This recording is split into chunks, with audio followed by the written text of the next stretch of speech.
সবাইকে ওই অনুষ্ঠানে উপস্থিত হতে বলবো। প্রিয় এলাকাবাসী, আপনাদেরকে তাতে জানাতে চাই,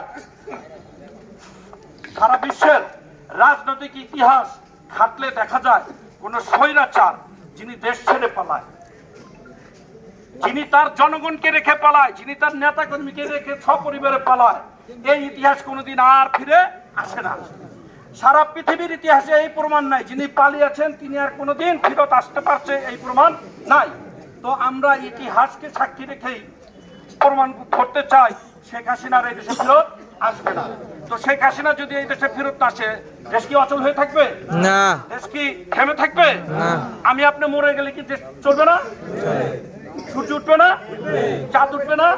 গাড়ি চলবে না? তো চলেন সামনের দিকে চলেন। আল্লাহর রাস্তে আমার এলাকাবাসীকে আমি এই কথাটাই বলতে চাই, যা হওয়ার হয়ে গেছে, যা হওয়ার হয়ে গেছে। যারা যারা আমার মায়ের বুকে গুলি চালিয়েছে, যারা আমার ভাইদেরকে ছাত্র জনতাকে হত্যা করেছে, গুলি করেছে, গুম করেছে, খুন করেছে, মামলা দিয়েছে, বাড়িতে হামলা করেছে, ব্যবসা নষ্ট করেছে, তাদের কোনো ছাড়া হবে না, ছাড়া হবে না। কিন্তু সাধারণ জনগণ যাদেরকে জোর করে নিয়ে নৌকা মার্কায় ভোট দেওয়া হয়েছে, যাদেরকে বাধ্য করা হয়েছে, যাদেরকে মিছিল মিটিং এ যাইতে বাধ্য করা হয়েছে, যাদের কোনো উপায় ছিল না, বাধ্য হয়ে পিঠ রক্ষাতে চামড়া রক্ষাতে যারা গিয়ে হাজির হয়েছেন, আমরা তাদের প্রতি সমবেদনা জ্ঞাপন করতে চাই। যদি আপনারা আমাদের সাথে আসতে চান, ঠিক আছে, আমাদের পাশে সারিতে চলে আসেন, আমরা আপনাদের নিয়ে মুভ করব। আমরা এই দেশে এই এলাকায় কোনো গ্যাঞ্জাম, কোনো কেচাল, মারামারি, হানাহানি চাই না। আপনারা লক্ষ্য করলে দেখতে পারবেন, এটা আমি বলতে চাই, উদার্থ কণ্ঠে বলতে চাই, এই ৮ নং ওয়ার্ডে আপনারা কি দেখেছেন এই পর্যন্ত সিরাজ নম্বরের ছেলেরা বিএনপি যারা করে কারো জমি দখল করেছে, চাঁদাবাজি করেছে, মারামারি হানাহানি করেছে? আমি আমার নেতৃবৃন্দকে প্রতিদিন করা হুঁশিয়ারি উচ্চারণ করি, যে আকাশ করবা সে বাদ, সে আমানুল্লাহ আমানের বাড়িতে আর যেতে পারবা, সে আমানুল্লাহ আমানের দুয়ারে প্রবেশ করতে পারবা না, সে আমার দুয়ারেও প্রবেশ করতে পারবা না। আমরা স্বচ্ছ রাজনীতি চাই, আমরা দেশের উন্নয়ন চাই, আমরা কাউকে আঘাত করতে চাই না, মারতে চাই না, কাটতে চাই না। যারা গুম করেছে, খুন করেছে, তাদের দায়িত্ব আইন নিবে, তাদের দায়িত্ব প্রশাসন নিবে, তাদেরকে কাস্টে ঝুলানো, জেলখানায় পাঠানো সকল দায়িত্ব নিবে এই দেশের আইন ব্যবস্থা, পুলিশ। আপনারা যদি দেখেন কেউ চাঁদাবাজি করতেছে, কেউ জমি দখল করতেছে, কেউ চুরি ডাকাতি করতেছে, রাহাজানি করতেছে, ধরলেন, ধরে পুলিশের হাতে শপথ করে, পুলিশ তার বিচার করবে, আইন তার বিচার করবে, আইন কেউ হাতে তুলে নেবেন না। যদি আমার ভুল হয় আমাকে খোলা এখন দাঁড়ায় আমাকে বলে দেন, যদি আমার কোনো ভুল থাকে, কারো প্রতি যদি আমার কোনো অন্যায় আচরণ থাকে, এখনই দাঁড়ান, বলে দেন, সবার সামনে আমাকে ছোট করে দেন যে তুমি বা আপনি এই অন্যায়টা করছেন, বলে দেন, আমার কোনো ওজোর আপত্তি নাই। কারণ আমরা চাই, আপনারা জানেন আমার ছোট ভাই, আমরা সচরাচর বিচার আচরণ চাই না, কিন্তু যদি চাই সেটা যেভাবে করে আপনারা কিন্তু সবাই জানেন, আমরা পকেটের বসে ভরে দেওয়া মানুষকে মিল মহব্বত করে দিয়ে আসি, মাথায় বাড়িতে আমরা কেউ কিছু করি না।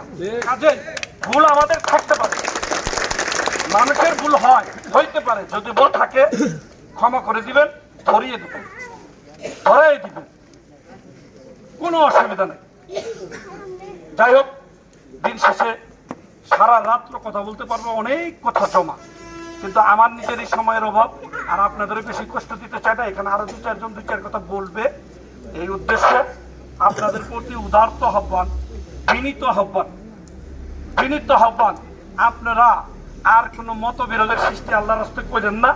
আমরা যাতে এই দেশটাকে সুন্দরভাবে চালাইতে পারি, একটু আলোকিত করতে পারি, আমাদেরকে সেই সুযোগ দেন। 5ই আগস্টের পরে হাউজিং, ব্যবসা বাণিজ্য, এইটা ওইটা নানান জন ভয় পেয়েছে, আমার কাছে আলাদা করে ফোন করেছে, বলছে যে আমরা এখন কি করব। দীর্ঘদিন তারা তাদের ব্যবসা প্রতিষ্ঠানে আসে নাই, ভয় পেয়েছে, আমার কাছে ফোন করেছে, কি করব।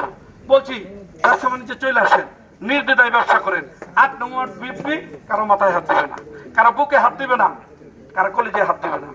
আমরা নিজেরা ঘরে ঘুমাইতে চাই, আমরা চাই এই দেশের মানুষ সবাই শান্তিতে ঘরে ঘুমাক। ঠিক, আপনারা জানেন এই দেশের মেম্বার চেয়ারম্যান এই মুহূর্তে যারা আছে, তারা কারো নামে একটা মামলা জড়ায় দেয় না, হামলা জড়ায় দেয় না, ঝগড়া লাগায় দেয় না। আর কি চান আমাদের কাছে? আর কি চান? মানুষ কৌশল করে 1 বিচার 10 বার করে, 1 মামলা 10টা বানায়।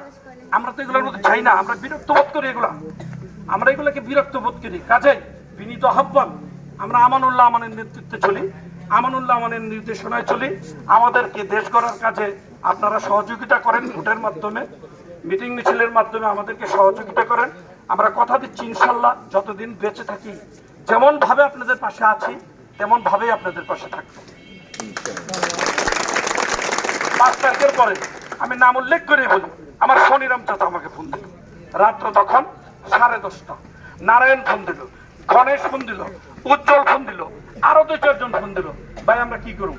কেন কি করবো মানে কয় গন্ডগোল হলে আবার যদি কোনো সমস্যা হয়, আমি কই অন্য সময় যেভাবে ঘুমাইতা তার চেয়ে বেশি নিশ্চিন্তায় তোমরা ঘুমাও, নিশ্চিন্তায় ঘুমাও। নম্বরের ছেলেরা দায়িত্ব নিয়েছে এই ওয়ার্ডে, তারা পাহারা দিব।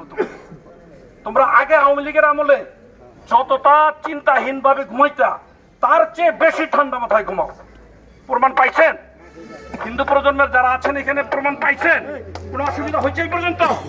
আমি কালকে ভাকুরতায় বক্তব্য দিয়েছি, তাদেরকে বলছিলাম যে আগামীকাল আমাদের সন্ধ্যার পরে মিটিং আছে, আপনারা সম্ভব হলে সময় থাকলে আসেন। আমরা আমাদের এলাকায় হিন্দুদের সাথে কিভাবে চলে একটু দেখে আসবেন। ঠিক আমরা যেহেতু এখন ভাকুরতারি দায়িত্ব নিয়েছি, চেয়ারম্যান আমরা, রাজনীতিবিদ আমরা, ভাকুরতার হিন্দুদেরও আমাদের দেখতে হবে, তাদেরকে বলে আসছি আপনারা আমাদের সাথে মাঠে নামেন, আপনাদের দেখে দেখার দায়িত্ব আমাদের, আপনাদের নিরাপত্তা দেওয়ার দায়িত্ব আমাদের। হিন্দু মুসলিম আমরা যারাই এখানে আছি আমরা সকলেই মনে করি আমরা সকলেই মানুষ, আর প্রত্যেকেই যদি আমাদের সহজাত প্রবৃত্তিটাকে সামনে নিয়ে চেষ্টা করি। আমরা মুসলিম, আমরা মুসলমান ধর্ম পালন করি, আমাদের যেমন স্বাধীনতা আছে, একজন হিন্দু ভাই নির্দ্বিধায় তার ধর্ম তার মতো করে সে পালন করবে, আমাদের কোনো অভিযোগ নেই। একজন খ্রিস্টান তার ধর্ম সে পালন করবে, আমাদের কোনো অভিযোগ নেই। বিভিন্ন ধর্মের লোকজন তার ধর্ম সে নিশ্চিন্তভাবে পালন করবে, আমাদের কোনো অভিযোগ নাই। সবাই স্বাধীন। আবার স্বাধীনতা শব্দের একটা বিপরীত অর্থ কিন্তু আছে। স্বাধীনতা অর্থ কোনটা? স্বাধীনতা অর্থ হচ্ছে আপনাকে কেউ আটকাতে পারবে না, বাধা দিতে পারবে না, কিন্তু আপনার কোনো কর্মকাণ্ডে যাতে অন্যের অসুবিধা না হয় এইটাও খেয়াল রাখতে হবে। ওইটার নাম স্বাধীনতা না। যদি আপনি মাইক বাজাইলেন ওই মাইকের সাউন্ডে আরেকজনের অসুবিধা হয় তাহলে কিন্তু এইটা স্বাধীনতা না। স্বাধীনতা হচ্ছে আপনি মাইক বাজাইতে পারবেন, এইটা আপনার স্বাধীনতা, কিন্তু আপনার মাইকের সাউন্ডে যেন আরেকজনের ঘুম ভেঙে না যায়, আরেকজন অসুস্থ রোগের যেন অসুবিধা না হয়, ওইভাবেই মাইকটা বাজাইতে হবে। এটার নাম হচ্ছে স্বাধীনতা। তার মানে ধর্ম যার যার, দেশটা আমাদের সকলে, ধর্ম যার যার, দেশটা আমাদের সকলে। যে যার ধর্ম পালন করেন, আসেন সবাই একসাথে মিলে দেশটা করি, দেশটা সুন্দরের দিকে এগিয়ে যায়। পরিশেষে আপনাদের সহযোগিতা পেলে, আপনাদের সাহায্য পেলে, আপনারা পাশে থাকলে ইনশাল্লাহ এই গ্রাম, এই দেশ সামনের দিকে এগিয়ে যাবে। আগামী 5 বছর সামনে ভোট হলে